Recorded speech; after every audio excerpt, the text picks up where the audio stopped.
Mmoja anayejulikana kwa jina la Uriah Rivera Martinez amekamatwa na vyombo vya usalama nchini Mexico baada ya kumvamia Rais Claudia Sheinbaum katika hafla ya umma karibu na ikulu ya taifa jijini Mexico City.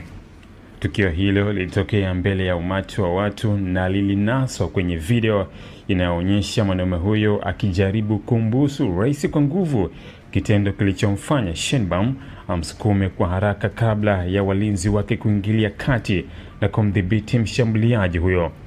Kisa hicho kimezua hisia kali nchini humo, hasa kutokana na namna kilivyomhusisha kiongozi mkuu wa taifa. Mshukiwa huyo sasa anashikiliwa na polisi na anatarajiwa kufikishwa mahakamani akikabiliwa na mashtaka yanayohusiana na unyanyasaji wa kijinsia na ukiukaji wa usalama wa rais. Baada ya tukio hilo, Rais Sheinbaum amewasilisha malalamiko rasmi